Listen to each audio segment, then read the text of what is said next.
Shalom, Minggu 20 September 2020 kita membahas Daniel 10-12. Ini adalah akhir dari kitab Daniel. Saya beri judul penglihatan Daniel yang kedua. Daniel 10 berbicara pada tahun ketiga, bulan pertama, hari ke-24 masa pemerintahan Kores. Daniel sedang retret doa selama 3 minggu penuh berpantang makanan sedap daging anggur di tepi sungai besar Tigris bersama beberapa orang. Seorang berpakaian lenan dengan ikat pinggang emas dari Ufas, tubuhnya seperti permata Tarsis, wajahnya seperti kilat, matanya menyala-nyala, lengan dan kakinya berkilau dan suaranya bergemuruh. Ia menyampaikan penglihatan tentang kesusahan yang besar.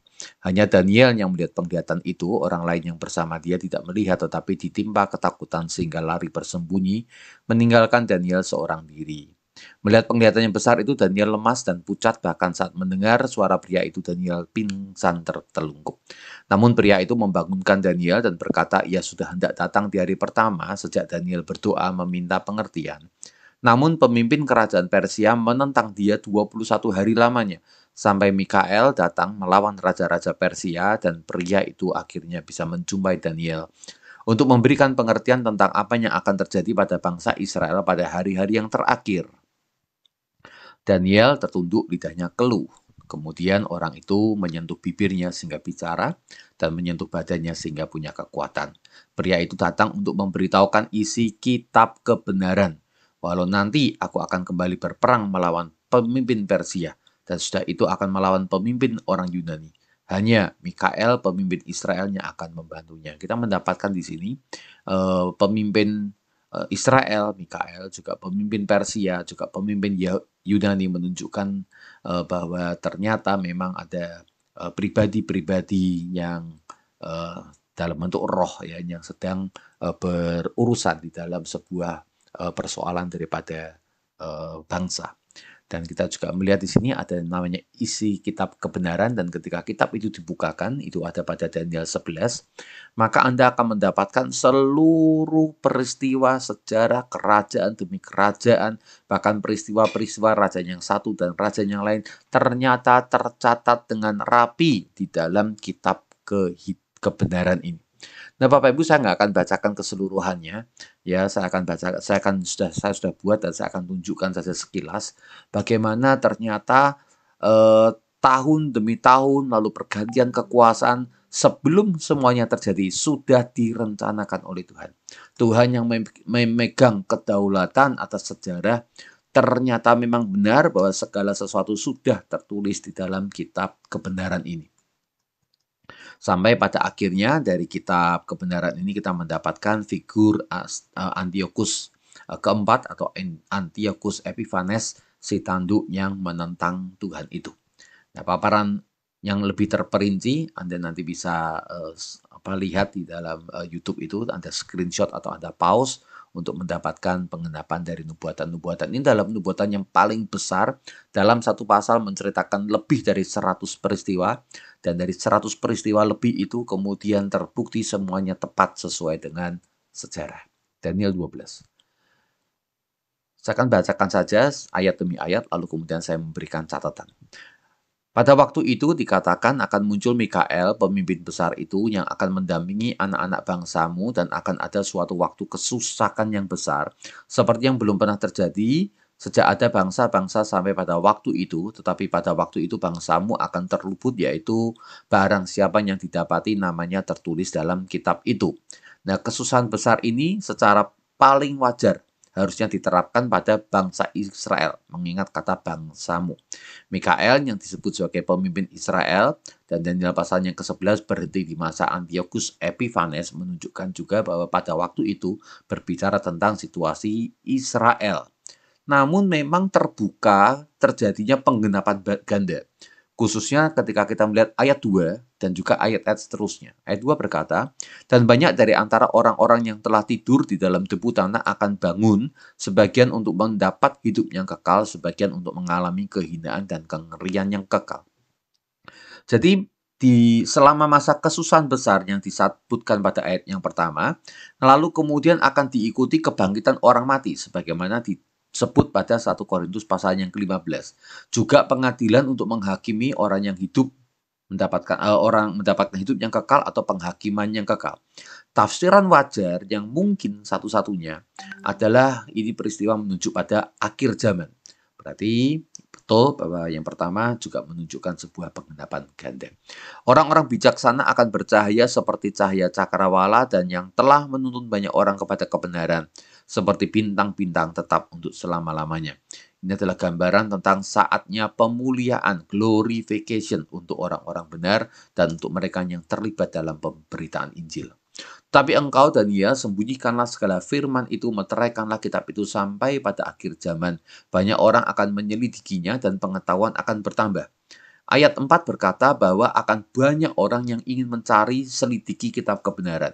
Karena dalam kitab kebenaran inilah ditulis atau ditetapkan segala peristiwa sebelum peristiwa itu terjadi. Banyak orang ingin tahu masa depan, khususnya ingin tahu akan masa akhir zaman ini. Namun malaikat berkata hal itu akan tetap tertutup dan dimeteraikan sampai tibanya akhir zaman itu sendiri. Pewahyuan memang akan bertambah, ini wahyu progresif yang membuat orang percaya makin memahami arti nubuatan-nubuatan. Namun pada detik atau titik terakhir dari peristiwa selalu akan tersembunyi.